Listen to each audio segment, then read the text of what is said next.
Hi everyone, welcome to Krish Talks. Calicut University third semester BA BSC സ്റ്റുഡൻസിന്റെ readings on Indian literatures എന്ന subject ആണ് നമ്മൾ ഈ ഒരു വീഡിയോ മുതൽ സ്റ്റാർട്ട് ചെയ്യാനായിട്ട് പോകുന്നത്.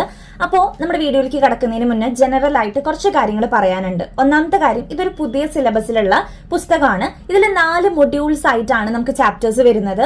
Poems, short stories, fictions, films, theatre, അങ്ങനെയുള്ള കാറ്റഗറീസിലാണ് ഇതിൽ മൊഡ്യൂൾസ് തിരിച്ചിട്ടുള്ളത്. അപ്പൊ അതിൽ പോയംസ് ഒക്കെ പറയുമ്പോൾ കാണുമ്പോൾ നമുക്ക് വളരെയധികം സിമ്പിൾ ആയിട്ട് തോന്നുന്നുവെങ്കിലും ഒരുപാട് ഇന്നർ മീനിങ്സ് ഉള്ള കവിതകളാണ് ഇത് ഇൻക്ലൂഡ് ചെയ്തിട്ടുള്ളത്. അപ്പൊ വളരെയധികം ശ്രദ്ധിച്ച് പഠിച്ചാൽ തന്നെ നമുക്ക് കാര്യങ്ങൾ മനസ്സിലാവുള്ളൂ. അതേപോലെ തന്നെ ഇതിന്റെ നോട്ട്സ് ഞാൻ സ്ക്രീനിൽ കാണിക്കുന്നുണ്ട്. ഫസ്റ്റ് ഇൻട്രൊഡക്ഷൻ, പിന്നെ പോയിംസ് ആണെങ്കിൽ അതിന്റെ സ്ട്രക്ചർ, അതിലുള്ള ഫിഗർ ഓഫ് സ്പീച്ചുകൾ, ഏതൊക്കെ സ്റ്റാൻസിൽ ഏതൊക്കെ ഫിഗർ ഓഫ് സ്പീച്ചുകൾ വരുന്നുണ്ട്, ലാസ്റ്റ് ക്വസ്റ്റ്യൻ ആൻസേഴ്സ്, ഇത്രയും കാര്യങ്ങൾ നമ്മൾ വീഡിയോയിൽ ഡിസ്കസ് ചെയ്യുന്നുണ്ട് കേട്ടോ. അപ്പൊ നിങ്ങൾ വീഡിയോ സ്കിപ്പ് ചെയ്യാതെ കാണണം. എസ്പെഷ്യലി കവിതകളൊക്കെ ആണെങ്കിൽ ഓരോ വരിയും ഞാൻ പറഞ്ഞ് ക്ലാസ് എടുക്കുന്നുണ്ട്. അപ്പൊ നിങ്ങൾക്ക് മനസ്സിലാക്കാൻ, സ്കിപ്പ് ചെയ്ത് പോയി കഴിഞ്ഞാൽ നിങ്ങൾക്ക് മനസ്സിലാക്കാൻ ബുദ്ധിമുട്ടായിരിക്കും. കവിതകൾ അത്രയും അടിപൊളിയായിട്ട് മനസ്സിലാക്കിയാൽ തന്നെ നിങ്ങൾക്ക് അതിൽ നിന്ന് ഷോർട്ട് എസ്സേയോ ഒക്കെ വരുമ്പോൾ നിങ്ങൾക്ക് എഴുതാൻ സാധിക്കുള്ളൂ. അപ്പൊ അതുകൊണ്ട് നിങ്ങൾ വീഡിയോ സ്കിപ്പ് ചെയ്യാതെ കാണുക. നമ്മുടെ ചാനൽ ഇതുവരെയും സബ്സ്ക്രൈബ് ചെയ്യാത്തവരുണ്ടെങ്കിൽ സബ്സ്ക്രൈബ് കൂടി ചെയ്തേക്കാം. ഈ ഒരു കവിത ഇപ്പൊ നമ്മൾ ആദ്യം ഡിസ്കസ് ചെയ്യാൻ പോകുന്നത് small towns and the river എന്ന മാമങ് ദായ് എഴുതിയിട്ടുള്ള ഒരു കവിതയാണ്. ഈ ഒരു കവിത ചെറിയ കവിതയാണെങ്കിലും ഒരുപാട് കാര്യങ്ങൾ പറയാനുള്ളത് കൊണ്ട് നമ്മൾ 2 പാർട്ടായിട്ടാണ് ഈ ഒരു കവിത ചെയ്യുന്നത്. അപ്പൊ ഈ ഒരു ഫസ്റ്റ് പാർട്ട് വീഡിയോ കണ്ടതിന് ശേഷം നിങ്ങൾ സെക്കൻഡ് പാർട്ട് വീഡിയോ കൂടി കാണാനായിട്ട് ശ്രദ്ധിക്കണം. അതിലായിരിക്കും നമ്മൾ ക്വസ്റ്റ്യൻ ആൻസേഴ്സ് കാര്യങ്ങളൊക്കെ ഡിസ്കസ് ചെയ്യുന്നുണ്ടായിരിക്കാം. അപ്പോ ഈ കവിതയിലേക്ക് കടക്കുമ്പോൾ ആദ്യം തന്നെ നമ്മൾ കുറച്ച് ഇൻട്രൊഡക്ഷൻ വരികൾ ഞാൻ കൊടുത്തിട്ടുണ്ട്. അത് നമുക്ക് ആദ്യം ഡിസ്കസ് ചെയ്യാം. അപ്പൊ ഈ വരികൾ നിങ്ങൾ പഠിക്കുകയാണെങ്കിൽ പോയിന്റ് വൈസ് ആയിട്ട് സിമ്പിൾ ആയിട്ട് ഞാൻ കൊടുത്തിട്ടുള്ളത്. അപ്പൊ ഇത് പഠിക്കുകയാണെങ്കിൽ നിങ്ങൾക്ക് ഷോർട്ട് എസ്സേ ആയിട്ട് ഈ ഒരു പാഠഭാഗത്ത് നിന്ന് ചോദിച്ചാലും ഇൻ കേസ് എസ്സേ ക്വസ്റ്റ്യൻ വന്നാലും നിങ്ങൾക്ക് ഈ ലൈൻസ് കൂടി ആഡ് ചെയ്ത് എഴുതാനായിട്ട് സാധിക്കും. ഓക്കെ, അപ്പൊ നമുക്ക് ആദ്യം ഇൻട്രൊഡക്ഷൻ പോയിന്റ്സ് നോക്കാം. അതിനു മുന്നേ മാമങ് ദായിനെ കുറിച്ച് ഞാൻ പറയാം. മാമങ് ദായ് എന്നാണ് നമ്മുടെ പോയിറ്റിന്റെ പേര്. മാമങ് ദായ് ഒരു മോഡേൺ ഇന്ത്യൻ പോയിറ്റ് ആണ്. അത് മാത്രമല്ല അരുണാചൽ പ്രദേശിലുള്ള ഒരു ട്രൈബൽ ഗ്രൂപ്പിൽ ആഡി എന്ന് പറഞ്ഞ ഒരു ഗോത്ര വിഭാഗത്തിൽ ജനിച്ച് വളർന്ന ഒരു വ്യക്തിയാണ് മാമങ് ദായ് എന്ന് പറഞ്ഞ നമ്മുടെ പോയിറ്റ്. അപ്പൊ ഇതിവിടെ ഞാൻ എടുത്തു പറയാനുള്ള കാരണം, അതായത് ആഡി ട്രൈബൽ കമ്മ്യൂണിറ്റിയിലെ അരുണാചൽ പ്രദേശിലെ ജനിച്ചു വളർന്ന ഒരു കുട്ടിയായിരുന്നു എന്ന് പറയാൻ കാരണം എന്താണെന്ന് വെച്ചാല് നമ്മുടെ ഈ ഒരു കവിതയിൽ അവരുടെ കുറച്ച് കസ്റ്റംസ് അല്ലെങ്കിൽ അവരുടെ ആചാര രീതി ഒക്കെ ഒന്ന് മെൻഷൻ ചെയ്യുന്നുണ്ട് 1-2 സ്ഥലത്ത്. അപ്പൊ അതുകൊണ്ടാണ് ഞാൻ പറഞ്ഞത് കേട്ടോ. നമുക്ക് ആ ഒരു സമയമാകുമ്പോൾ ഞാൻ പറഞ്ഞു തരാം നിങ്ങൾക്ക്. ഇനി ബാക്കിയുള്ള വരികൾ നമുക്ക് നോക്കാം. ഈ ഒരു കവിത പബ്ലിഷ് ചെയ്യുന്നത് 2004-ലാണ്. Small Towns and the River by Mamang Dai is a poem that talks about life, death and nature. അതായത് ഈ ഒരു കവിതയില് ജീവിതത്തെ കുറിച്ച് പറയുന്നുണ്ട്, മരണത്തെ കുറിച്ച് പറയുന്നുണ്ട്. മരണത്തിന് വലിയൊരു പ്രാധാന്യം തന്നെയുണ്ട്.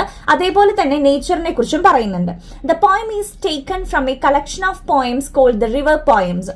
മാമങ് ദായിയുടെ കവിതകളുടെ ഒരു സമാഹാരമായിട്ടുള്ള റിവർ പോയംസിലാണ് ഈ ഒരു കവിത 2004 പബ്ലിഷ് ചെയ്തിട്ടുള്ളത്. The poem tries to spread awareness about the importance of nature. Importance of നേച്ചറിനെ കുറിച്ചാണ് ഇതില് പറയുന്നത്. The need to preserve nature irrespective of all the developments is emphasized. നമുക്കറിയാം നമ്മുടെ നാട്ടിൽ ഒരുപാട് ഡെവലപ്മെന്റ് കാര്യങ്ങൾ നടക്കുന്നുണ്ട്, വികസനങ്ങൾ നടക്കുന്നുണ്ട്. അപ്പൊ അവിടെ നമ്മൾ നേച്ചറിനെ പ്രൊട്ടക്ട് ചെയ്യേണ്ടത് വളരെയധികം അത്യാവശ്യമായിട്ടുള്ള ഒരു കാര്യമാണ്. The poet says that the town reminds her of death. ഞാൻ പറഞ്ഞില്ലേ ഇതിൽ ഡെത്തിനെ കുറിച്ച് പറയുന്നുണ്ടെന്ന്. അപ്പൊ നമ്മുടെ കവിക്ക് ചെറിയ ചെറിയ ടൗണുകളെ കുറിച്ചൊക്കെ ആലോചിക്കുമ്പോൾ ഡെത്തിനെയാണ് ഓർമ്മ വരുന്നത് എന്നാണ് ഇതിൽ പറയുന്നത്. Then the poet also laments the loss of her lovely native place Arunachal Pradesh. അതായത് അരുണാചൽ പ്രദേശിലെ നല്ല നല്ല സ്ഥലങ്ങളെ നഷ്ടപ്പെട്ടതിന്റെ ആ ഒരു വേദനയും നമുക്ക് ഇതിലൂടെ കാണാൻ സാധിക്കുന്നുണ്ട്. She thinks birth and death are the only permanent things in life. All others are impermanent. അതായത് നമ്മുടെ പോയിറ്റിന്റെ വിശ്വാസം എന്താണെങ്കിൽ മരണവും ജനനവും മാത്രമേ നമ്മുടെ ജീവിതത്തിൽ പെർമനന്റ് ആയിട്ടുള്ളൂ. ബാക്കി ഒന്നും പെർമനന്റ് അല്ല, ബാക്കി ആരും പെർമനന്റ് അല്ല എന്നാണ് പറയുന്നത്. എന്തൊക്കെ സംഭവിച്ചാലും ജനനവും മരണവും സംഭവിക്കുന്നുണ്ട്, പക്ഷെ ബാക്കിയൊക്കെ ഇംപെർമനന്റ് ആണെന്നാണ് പറയുന്നത്. Then she uses the childhood memories at the end of the poem. ഈ ഒരു കവിതയുടെ എൻഡിലോട്ട് വരുമ്പോൾ 7ഓളം സ്റ്റാൻസ് വരുന്ന കവിതയാണ്. അപ്പൊ ഇതില് 5, 6, 7 സ്റ്റാൻസിലൊക്കെ ചൈൽഡ്ഹുഡ് മെമ്മറീസ് ആണ് പറയുന്നത്. Then childhood was a happy period without any anxieties, but as she began to grow, anxiety and grief arose in her. നമുക്കറിയാം നമ്മുടെ ചെറുപ്പകാലം അല്ലെങ്കിൽ ചൈൽഡ്ഹുഡ് എന്ന് പറയുന്നതില് നമുക്ക് ഒരു തരത്തിലുള്ള ടെൻഷൻസോ ആൻസൈറ്റീസോ ഒന്നുമില്ല. പക്ഷെ നമ്മൾ വളരും തോറും നമ്മുടെ ടെൻഷൻ, പലതരത്തിലുള്ള നമ്മുടെ ടെൻഷൻസും ആൻസൈറ്റീസും നമ്മളോടൊപ്പം വളരുന്നു എന്നും പോയിന്റ് ഇതിൽ ചൂണ്ടിക്കാണിക്കുന്നുണ്ട്. She compares it with the growth of small towns with anxiety for the future. നമ്മുടെ നാട്ടിൽ പണ്ടത്തെ നല്ല സുന്ദരമായിട്ടുള്ള ഗ്രാമത്തിൽ നിന്ന് അത് മാറി കുഞ്ഞു കുഞ്ഞു കുഞ്ഞു ടൗൺസ് ഒക്കെ ആയിട്ട് ഇപ്പൊ ഡെവലപ്പ് ചെയ്തുകൊണ്ടിരിക്കുകയാണ്. അപ്പൊ അതിന്റെ ആ ഒരു കാര്യം ഇവിടെ കമ്പയർ ചെയ്യുന്നുണ്ട്. മനസ്സിലായില്ലോ? അത് അത്ര നല്ലതല്ലല്ലോ. നമുക്ക് ഡെവലപ്മെന്റ് വേണം, എല്ലാ കാര്യങ്ങളും വേണം. അപ്പൊ അവിടെ പ്രകൃതിനെയും കൂടി നശിപ്പിച്ചിട്ടാണ് ഇത്തരത്തിലുള്ള ഡെവലപ്മെന്റ് പല സ്ഥലത്തും നടക്കുന്നത്. അപ്പൊ അതിനെയാണ് ഇവിടെ മെയിൻ ആയിട്ട് പറയുന്നത്. സോ ഇതാണ് നമ്മുടെ കവിതയുടെ ഒരു ഇൻട്രൊഡക്ഷൻ അല്ലെങ്കിൽ ചെറിയൊരു തീം എന്ന് പറയുന്നത്. അപ്പൊ നമുക്ക് കുറച്ചൊരു ഐഡിയ കിട്ടിയിട്ടുണ്ടാവും എന്ന് വിചാരിക്കുന്നു. ഇനി നമ്മുടെ പോയത്തിന്റെ സ്ട്രക്ചർ എങ്ങനെയാണെന്ന് നോക്കാം. അപ്പൊ നമുക്ക് എക്സാമിനൊക്കെ 2 മാർക്കിനൊക്കെ ചോദിക്കട്ടോ, what is the structure of the poem small towns and the river എന്നൊക്കെ ചോദിച്ചേക്കാം. അല്ലെങ്കിൽ നിങ്ങൾക്ക് ഷോർട്ടസ്റ്റ് ആയിട്ടൊക്കെ ഈ കവിതയെ കുറിച്ച് ഒന്ന് ഇലാബറേറ്റ് ചെയ്ത് എഴുതാൻ പറഞ്ഞാൽ നിങ്ങൾക്ക് ഈ കാര്യമൊക്കെ ഇൻക്ലൂഡ് ചെയ്യാം. സ്ട്രക്ചർ എന്ന് പറയുന്നത് ഈ കവിത എഴുതിയിട്ടുള്ളത് 7 സ്റ്റാൻസ ആയിട്ടാണ് എഴുതിയിട്ടുള്ളത്. Each having an irregular line count. അതായത് ഒരു സ്റ്റാൻസയിൽ 5 വരിയാണെങ്കിൽ ഒരു സ്റ്റാൻസയിൽ 6 വരി, പിന്നത്തെ സ്റ്റാൻസയിൽ 3 വരി, അങ്ങനെയൊക്കെ ആയിട്ടാണ് എഴുതിയിട്ടുള്ളത്. അൺഈക്വൽ ലെങ്ത്തിലാണ് എഴുതിയിട്ടുള്ളത്. Which means that it does not have rhyme scheme. അതായത് ഇങ്ങനെ നമ്മൾ അൺഈക്വൽ ലെങ്ത്തിൽ എഴുതുമ്പോൾ റൈമിംഗ് സ്കീം നമുക്ക് കണ്ടെത്താൻ സാധിക്കില്ല. അപ്പൊ റൈം സ്കീം ഇല്ലാത്ത ഒരു കവിതയാണ് ഈ ഒരു കവിത കേട്ടോ. Then the poet used extremely simple language to compose the poem. ഈ ഒരു പോയം എഴുതാനായിട്ട് വളരെ സിമ്പിൾ ലാംഗ്വേജ് ആണ് ഉപയോഗിച്ചിരിക്കുന്നത്. പക്ഷെ ഒരുപാട് എന്താ പറയുക ഇന്നർ മീനിങ്സ് കൊടുത്തിട്ടാണ് കവി ഇത് എഴുതിയിട്ടുള്ളത്. ഇപ്പോ ഞാൻ വായിക്കുമ്പോൾ എനിക്ക് കിട്ടുന്ന തീം ആയിരിക്കില്ല മേ ബി നിങ്ങൾ വായിക്കുമ്പോൾ കിട്ടുന്നുണ്ടായിരിക്കാം. പല ടീച്ചേഴ്സും പല തീമിലാണ് ഈ കവിതയൊക്കെ എടുത്തിരിക്കുന്നതെന്നാണ് അറിയാൻ സാധിച്ചത്. തീം മീൻസ് ഏകദേശം ഒരുപോലെയാണ്, പക്ഷെ ഒരു വരിയുടെ അർത്ഥം പറയുമ്പോഴേ അവർക്ക് വായിക്കുമ്പോൾ തോന്നിയ രീതിയിലായിരിക്കുമല്ലോ പറയുന്നുണ്ടാവുക. അപ്പൊ ഞാനിപ്പോ ജനറലൈസ് ചെയ്തിട്ട് ഒരുവിധം എല്ലാവരും ആക്സെപ്റ്റ് ചെയ്ത ഒരു തീമാണ് നിങ്ങൾക്ക് പറഞ്ഞു തരുന്നത്. പുതിയ സിലബസ് ആയതുകൊണ്ടും നമുക്ക് അധികം ഇതിന്റെ ബാക്കി ഡീറ്റെയിൽസ് ഒന്നും ഇറങ്ങാത്തത് കൊണ്ടും നമുക്ക് ഇങ്ങനെ വായിച്ച് പറഞ്ഞു തരാനേ സാധിക്കുള്ളൂ. അപ്പൊ നിങ്ങൾക്ക് മേ ബി കോളേജിലെടുത്തത് മിസ്സായി, ഈ വഴി ഞങ്ങളുടെ കോളേജിൽ ഇങ്ങനെയാണല്ലോ പറഞ്ഞേ, അങ്ങനെയൊക്കെ നിങ്ങൾക്ക് തോന്നിയേക്കാം. അതിന് റീസൺ ഇതാണ്. എസ്പെഷ്യലി കവിതകള് ആ ഒരു കവിത എഴുതിയ ആള് കൊടുത്തിരിക്കുന്ന അതേ തീമില് അതേ സെൻസില് വായിക്കുന്ന ആൾക്കാർക്ക് വായിക്കാൻ സാധിക്കില്ല. ഓക്കെ, ആ ഒരു കവി ഒരുപാട് അർത്ഥതലങ്ങൾ കൊടുത്തിട്ടായിരിക്കും എഴുതിയിട്ടുണ്ടായിരിക്കുക. നമ്മൾ വായനക്കാരത് വായിച്ചെടുക്കുമ്പോൾ അല്ലെങ്കിൽ മറ്റൊരാളെ പഠിപ്പിച്ചു കൊടുക്കുമ്പോൾ അതേ സെൻസിൽ നമുക്കത് ചെയ്യാൻ പറ്റണം എന്നില്ല. അപ്പൊ അതിന്റെ ഒരു കുറവാണ് അവിടെ വരുന്നത്. ഇനി നമുക്ക് 1 by 1 സ്റ്റാൻസ് ആയിട്ട് നോക്കാം. ഫസ്റ്റ് സ്റ്റാൻസ് ഞാൻ വായിച്ച് പിന്നെ ഓരോ വരിയുടെയും അർത്ഥങ്ങൾ പറഞ്ഞിട്ട് നമുക്ക് എന്ത് ചെയ്യാം, അതിൽ യൂസ് ചെയ്തിരിക്കുന്ന ഫിഗർ ഓഫ് സ്പീച്ച് ഏതൊക്കെയാണെന്ന് പറഞ്ഞുതരാം കേട്ടോ. First stanza. Small towns always remind me of death. My hometown lies calmly amidst the trees.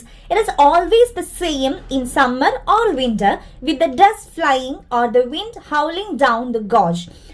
Small towns always remind me of death. ഈ ചെറിയ ടൗണുകളൊക്കെ തന്നെ, ചെറിയ പട്ടണങ്ങളൊക്കെ തന്നെ എന്നെ മരണത്തെയാണ് ഓർമ്മിപ്പിക്കുന്നത് എന്നാണ് കവി ആദ്യം തന്നെ പറഞ്ഞിരിക്കുന്നത്. My home town lies calmly amidst the trees. അതായത് എന്റെ ഹോം ടൗൺ എന്ന് പറയുന്നത് മരങ്ങൾക്ക് ഇടയിൽ, അമിഡ്സ്റ്റ് എന്ന് പറഞ്ഞ എന്താ, ഇങ്ങനെ മിഡിൽ ഓഫ് എന്നുള്ള ഒരു അർത്ഥമാണ് കേട്ടോ. അതായത് മരങ്ങളുടെ ഇടയിൽ വളരെ കാമായിട്ട് കിടക്കുന്ന ഒരു സ്ഥലമാണ് എന്റെ ഹോം ടൗൺ എന്ന് പറയുന്നത്. അപ്പൊ ഇവിടെ ടൗൺ ഓൾറെഡി ഡെത്ത് ആയിട്ടാണ് ഇവിടെ കമ്പയർ ചെയ്യുന്നത് ടൗണിനെ. അപ്പോ തന്റെ ഹോം ടൗൺ ഇതേപോലെ ട്രീസിന്റെ ഇടയിലൊക്കെ വളരെ കാമായിട്ട് കിടക്കുന്നു എന്ന് പറഞ്ഞാൽ അത് വളരെയധികം എന്താ പറയാ സങ്കടത്തോട് കൂടിയിട്ട് നമ്മൾ കാമായിട്ട് കിടക്കൂലോ, അത് ആ ഒരു അർത്ഥവും നമുക്ക് കൊടുക്കാം കേട്ടോ.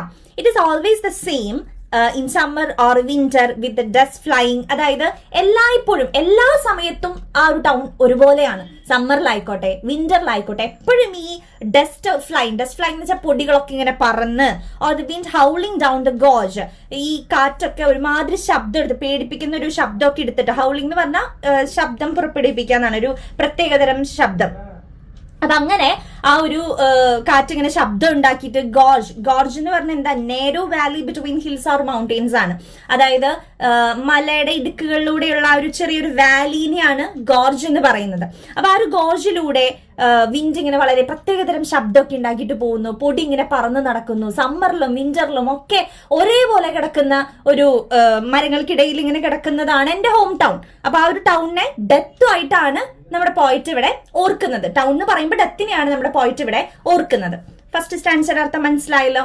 അപ്പൊ ഇതിൽ നിങ്ങൾക്ക് ഡിഫിക്കൽട്ട് ആയിട്ട് തോന്നാവുന്ന വേർഡ്സ് ഞാൻ ജസ്റ്റ് അണ്ടർലൈൻ ചെയ്ത് പറഞ്ഞിട്ടുണ്ടായിരുന്നു. എമിഡ്സ്റ്റ് എന്ന് പറഞ്ഞാൽ മിഡിൽ ഓഫ്, അപ്പൊ മിഡിൽ ഓഫ് ദി ട്രീസ് എന്നാണ് അവിടെ പറയുന്നത്. പിന്നെ ഹൗലിംഗ് ഡൗൺ ദ ഗോർജ്. ഹൗലിംഗ് എന്ന് പറഞ്ഞാൽ പ്രത്യേകതരം ശബ്ദം ഉണ്ടാക്കിയിട്ട് ഈ ഒരു ഗോർജ് വാലിയിലൂടെ കാറ്റ് പോകുന്ന ഒരു കാര്യമാണ് പറഞ്ഞിരിക്കുന്നത് കേട്ടോ. ഇനി ഈ ഒരു ഫസ്റ്റ് സ്റ്റാൻസയിൽ യൂസ് ചെയ്തിരിക്കുന്ന ഫിഗർ ഓഫ് സ്പീച്ച് ഏതൊക്കെയാണെന്ന് നമുക്ക് നോക്കാം. ഒന്നാമത്തത് ഇവിടെ വരുന്നത് പാരഡോക്സ് ആണ്. പാരഡോക്സ് എന്ന് പറഞ്ഞാൽ എന്താ? A paradox is used in literature when a writer brings together contrasting and contradictory elements that reveal a deeper truth. വലിയൊരു ട്രൂത്ത് പറയാൻ വേണ്ടിയിട്ട് രണ്ട് വ്യത്യസ്ത തരത്തിലുള്ള എലമെന്റ്സിനെ ഒരുമിച്ച് ചേർത്ത് പറയുന്നതിനെയാണ് പാരഡോക്സ് എന്ന് പറയുന്നത്. ഇവിടെ ഫസ്റ്റ് ലൈനിൽ തന്നെ small towns always remind me of death എന്ന് പറയുമ്പോൾ സ്മോൾ ടൗൺ എവിടെ കിടക്കുന്നു, ഡെത്ത് എവിടെ കിടക്കുന്നു? രണ്ടും രണ്ട് ദിക്കിൽ കിടക്കുന്ന സാധനങ്ങളെയാണ് ഒരുമിച്ച് ഇവിടെ ചേർത്ത് വെച്ച് പറയുന്നത് അല്ലെ. അപ്പൊ അതിനെയാണ് നമ്മൾ പാരഡോക്സ് എന്ന് പറയാം. സോ ഫസ്റ്റ് ലൈനിലാണ് പാരഡോക്സ് വരുന്നത്. ഇവിടെ ടൗണും ഡെത്തിനെയാണ് പാരഡോക്സ് ചെയ്ത് കാണിക്കുന്നത്. അടുത്തത് പേഴ്സോണിഫിക്കേഷൻ ആണ്. പേഴ്സോണിഫിക്കേഷൻ എന്ന് പറഞ്ഞാൽ എന്താ?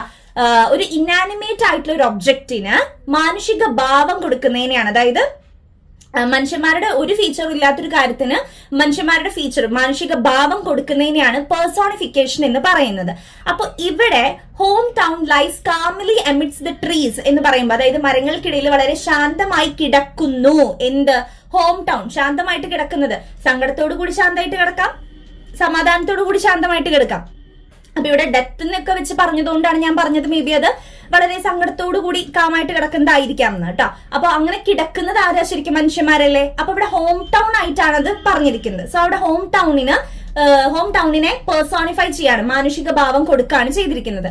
രണ്ടാമത്തത് വിത്ത് ദ ഡസ്റ്റ് ഫ്ലൈയിങ് എന്നാ പറഞ്ഞിരിക്കുന്നത്. അപ്പൊ അവിടെ ഡസ്റ്റിനും അങ്ങനെ കൊടുത്തിട്ടുണ്ട്. പിന്നെ വിൻഡ് ഹൗലിംഗ്, അങ്ങനെ പ്രത്യേക സൗണ്ട് ഒക്കെ ഉണ്ടാക്കുന്നത് ആരാ? മനുഷ്യന്മാരാണ്. സോ ഇവിടെ വിൻഡിനെ ആ ഒരു ഹൗലിംഗ് എന്ന് പറഞ്ഞത് കൊടുത്തിട്ടുള്ളത് കൊണ്ട് അവിടെ നമുക്ക് പേഴ്സോണിഫിക്കേഷൻ കാണാൻ സാധിക്കുന്നുണ്ട്. സോ ഇതാണ് നമ്മുടെ ഈ ഒന്നാമത്തെ സ്റ്റാൻസിൽ കൊടുത്തിരിക്കുന്ന ഫിഗർ ഓഫ് സ്പീച്ച്. ഒന്നാമത്തെ സ്റ്റാൻസ് നിങ്ങൾക്ക് വളരെ കൃത്യമായിട്ട് മനസ്സിലായി എന്ന് വിചാരിക്കുന്നു. ഇനി നമുക്ക് രണ്ടാമത്തെ സ്റ്റാൻസിലോട്ട് നോക്കാം. Just the other day, someone died. In the dreadful silence, we wept, looking at the sad wreath of tuberoses. Life and death. Only the rituals are permanent. ഇതിൽ ഒരുപാട് സാധനങ്ങൾ വരുന്നുണ്ട്. ഞാൻ ഇതിന്റെ അർത്ഥം നിങ്ങൾക്ക് ആദ്യം മനസ്സിലാക്കി തരാം. Just the other day, someone died. അതായത് നെക്സ്റ്റ് ഡേ ഒരാൾ മരണപ്പെടുകയാണ് ചെയ്യുന്നത്. In the dreadful silence, we wept. Dreadful silence എന്ന് പറഞ്ഞാൽ വളരെ ഭയാനകരമായിട്ടുള്ള ഒരു നിശബ്ദത. ഒരാൾ മരണ വീട് എന്നൊക്കെ പറയുമ്പോൾ ഒരു ഭയാനകരമായിട്ടുള്ള ഒരു നിശബ്ദതയാണല്ലോ. അപ്പൊ ആ ഒരാൾ മരണപ്പെടുന്നു. ആ ഒരു ഭയാനകരമായിട്ടുള്ള ഒരു നിശബ്ദതയിൽ ഞങ്ങള് കരയാണ്, വെപ്റ്റ് ചെയ്യാന്ന് വെച്ചാൽ ഇങ്ങനെ കരയാണ് ചെയ്യുന്നത്. Looking at the sad wreath of tuberoses. അതായത് അവർ എന്തിനു നോക്കിയിട്ടാണ് കരയുന്നത്? ട്യൂബർ റോസസിന്റെ ഒരു റീത്ത് വെച്ചിട്ടുണ്ട്. ട്യൂബർ റോസസ് എന്ന് പറഞ്ഞാൽ വെള്ളപ്പൂക്കളുടെ ഒരു കൂട്ടത്തെയാണ് നമ്മൾ ട്യൂബർ റോസസ് എന്ന് പറയാ. അതുകൊണ്ട് ഉണ്ടാക്കിയ റീത്ത് ഞാൻ ഇവിടെ സ്ക്രീനിൽ കാണിക്കുന്നുണ്ട്. അപ്പൊ ഈ ഒരു മരണ വീടാവുമ്പോ ഇങ്ങനെ റീത്ത് കാര്യങ്ങളൊക്കെ ഉണ്ടാവില്ല. അപ്പൊ ഈ ഒരു സാഡ് ആയിട്ടുള്ള ഇത്തരത്തിലുള്ള ഒരു റീത്തിനെ നോക്കിക്കൊണ്ടാണ് കരയുന്നത് കേട്ടോ. Life and death. അപ്പൊ അത് എടുത്തെടുത്ത് പറയുന്നുണ്ട്. ലൈഫ് ആൻഡ് ഡെത്ത് ഇങ്ങനെ റിപ്പീറ്റ് ചെയ്ത് പറയാണ് ചെയ്യുന്നത്. എന്തിനാണ് ഒരു കാര്യം ഇങ്ങനെ റിപ്പീറ്റ് ചെയ്ത് പറയാ? അത് എന്താ പറയാ, ഒരു ഊന്നല് കൊടുത്ത് പറയാന്ന് പറയില്ലേ നമ്മള്, ആ ഒരു ഫീലിംഗ്, ആ ഒരു ഐഡിയനെ കുറച്ചുകൂടി എംഫസൈസ് ചെയ്യാൻ വേണ്ടിയിട്ടാണ് റിപ്പീറ്റേഷൻ യൂസ് ചെയ്യുന്നത്. അപ്പൊ ലൈഫ് ആൻഡ് ഡെത്ത് അത് പെർമനന്റ് ആണ്.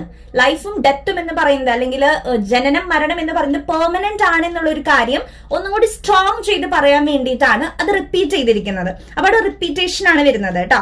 Only the rituals are permanent എന്നാണ് ഇവിടെ പറയുന്നത്. ഓക്കെ, കുറച്ചുകൂടി സിമ്പിൾ ആയിട്ട് പറയുകയാണെങ്കിൽ, മറ്റൊരു ദിവസം മറ്റൊരു വ്യക്തി മരണപ്പെടുന്നു.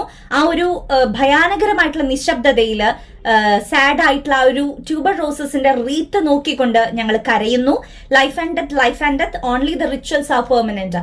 ഈ ആചാരങ്ങൾ മാത്രം, അല്ലെങ്കിൽ ലൈഫ് ഡെത്ത് ആചാരങ്ങൾ മാത്രമേ പെർമനന്റ് ആയിട്ടുള്ളത് ഉള്ളൂ എന്നും കൂടി അവിടെ എടുത്തു പറയാണ് ചെയ്യുന്നത്. സോ നമ്മുടെ ഈ ഒരു സെക്കൻഡ് സ്റ്റാൻസിൽ വരുന്ന ഫിഗർ ഓഫ് സ്പീച്ച് നമുക്കിനി നോക്കാം. ഒന്നാമത്തേത് മെറ്റഫർ ആണ്. It is use to make a comparison but in a way different from simile. Metaphor എന്ന് പറഞ്ഞ ഒരു കമ്പാരിസൺ ആണ് അവിടെ നടക്കുന്നത്. പക്ഷെ അത് തന്നെയാണ് എന്ന് പറയുന്നതാണ് മെറ്റഫർ. സിമിലി എന്ന് പറഞ്ഞാൽ എന്താ? അതുപോലെയാണ്, ലൈക്ക് ഓർ ആസ് വെച്ചിട്ട് അതുപോലെയാണ് എന്ന് പറയുന്നതാണ് സിമിലി. അത് തന്നെയാണെന്ന് പറയുന്നതാണ് മെറ്റഫർ. അപ്പൊ ഇവിടെ ഇൻ ദ ഡ്രെഡ്ഫുൾ സൈലൻസ് എന്ന് പറയുമ്പോൾ അത് തന്നെയാണെന്ന് ഊന്നി പറയാണ് ചെയ്യുന്നത് അല്ലെ. അപ്പൊ അതിനെയാണ് ഇവിടെ മെറ്റഫർ എന്നുകൊണ്ട് ഉദ്ദേശിച്ചിരിക്കുന്നത്. ഡ്രെഡ്ഫുൾ സൈലൻസ് ആണ് ഇവിടെ മെറ്റഫർ. രണ്ടാമത്തത് ഈ സ്റ്റാൻസിൽ വന്നിരിക്കുന്ന ഫിഗർ ഓഫ് സ്പീച്ച് റിപ്പീറ്റേഷൻ ആണ്. ഞാൻ ഇത് ഓൾറെഡി പറഞ്ഞു, ലൈഫ് ആൻഡ് ഡെത്ത് എന്ന് റിപ്പീറ്റ് ചെയ്ത് പറഞ്ഞിട്ടുണ്ട്. അതൊരു ഫീലിംഗ് ഓർ ഐഡിയ കുറച്ചും കൂടി എംഫസൈസ് ചെയ്ത് ഊന്നി പറയാൻ വേണ്ടിയിട്ടാണ് റിപ്പീറ്റേഷൻ നമ്മൾ കവിതകളിൽ ഉപയോഗിക്കുന്നത്. ഓക്കെ, അപ്പൊ ഈ രണ്ടെണ്ണാണ് വന്നിരിക്കുന്നത് കേട്ടോ. അപ്പൊ രണ്ടാമത്തെ സ്റ്റാൻസിങ് ക്ലിയർ ആയി എന്ന് വിശ്വസിക്കുന്നു. എന്തെങ്കിലും ഡൗട്ട് ഉണ്ടെങ്കിൽ നിങ്ങൾ കമന്റ് ബോക്സിൽ കമന്റ് ചെയ്തോളൂ കേട്ടോ. ഇനി മൂന്നാമത്തെ സ്റ്റാൻസ് നമുക്ക് നോക്കാം. The river has a soul. നമ്മുടെ റിവറിന് ഒരു സോൾ ഉണ്ടെന്ന്, ആത്മാവുണ്ടെന്നാ പറയണേ.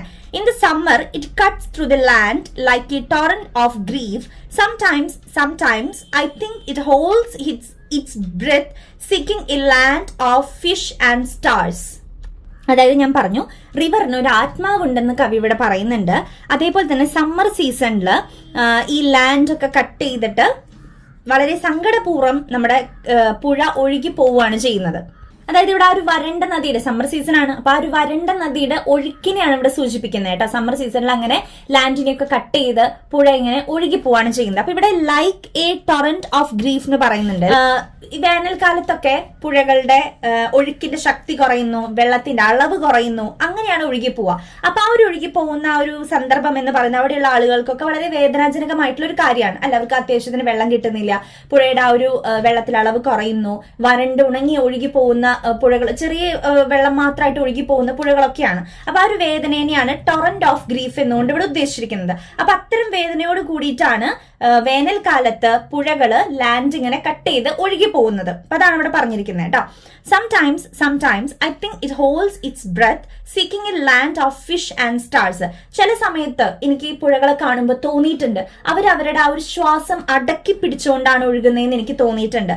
സീക്കിംഗ്, അവർ അന്വേഷിക്കുകയാണ് എന്തിനെ? Land of fish and stars. ഫിഷിനെ അതുപോലെ തന്നെ സ്റ്റാർസിനെയൊക്കെ അവർ അന്വേഷിക്കുന്നതായിട്ട് തോന്നിയിട്ടുണ്ടെന്നാ പറയുന്നത്. ഫിഷിനെ എപ്പോഴും അന്വേഷിക്കാം? നമ്മുടെ ക്ലിയർ ആയിട്ടുള്ള ഒരു വെള്ളമാണെങ്കിൽ, എന്താ പറയുക, നല്ല ജലസമൃദ്ധിയുള്ള വെള്ളമാണെങ്കിലാണ് അവിടെ ഫിഷ് ഉണ്ടാവുക അല്ലെ.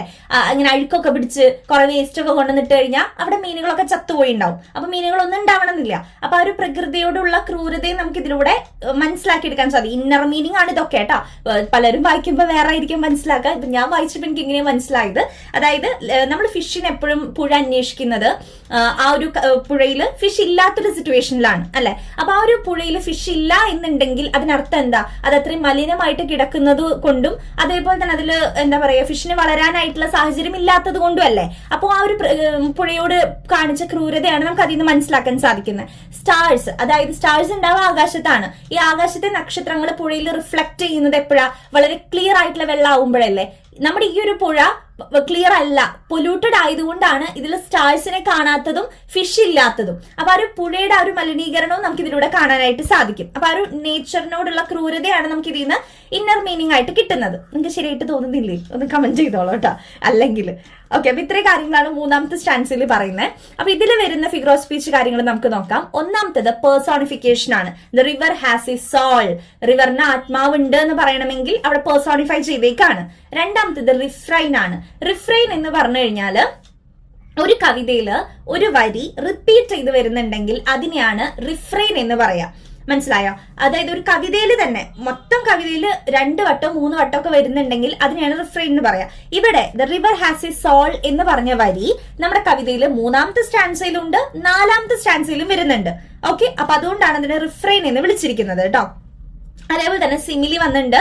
സിമിലി എവിടെയാ? Like A torrent of grief അല്ലെ. ലൈക്ക് അല്ലെങ്കിൽ ആസ് വന്നു കഴിഞ്ഞാൽ അവിടെ സിമിലിയാണ്. അതുപോലെ like A torrent of grief എന്ന് പറഞ്ഞു കഴിഞ്ഞാല് സമ്മർ കാലത്ത് വരണ്ടുണങ്ങി ഇങ്ങനെ വളരെ കഷ്ടപ്പെട്ട് ഞെരിഞ്ഞ് ഒഴുകി പോകുന്ന പുഴ, ആ ഒരു സമയത്ത് അവിടുത്തെ ആ ജനങ്ങളുടെ വേദനയും കൂടിയാണ് ആ ടൊറന്റ് ഓഫ് ഗ്രീഫിൽ ഉൾപ്പെടുത്തിയിരിക്കുന്നത്. അപ്പൊ അതുപോലെയാണ് നമ്മുടെ പുഴ ഒഴുകുന്നതെന്നാണ് പറയുന്നത്. സമ്മർ സീസണിൽ ലാൻഡ്സ് കട്ട് ചെയ്ത് ഒഴുകി പോകുന്നതെന്നാണ് പറയുന്നത്. അപ്പൊ അതുപോലെ ആ ഒരു പോലെയാണ് ഇവിടെ സിമിലി എന്നുകൊണ്ട് ഉദ്ദേശിച്ചിരിക്കുന്നത്. 3ാമത്തെ സ്റ്റാൻസ ക്ലിയർ ആയല്ലോ.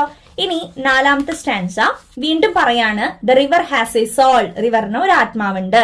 It knows stretching past the town from the first drop of rain to dry earth and mist on the mountain tops. The river knows the immortality of the water. അതായത് നമ്മുടെ പുഴയ്ക്ക് ഒരു ആത്മാവുണ്ടെന്ന് പറയുന്നുണ്ട്. It knows stretching past the town. അതിങ്ങനെ നീണ്ട് പരന്ന് കിടക്കുകയാണല്ലോ ടൗണിൽ മൊത്തമായിട്ട്.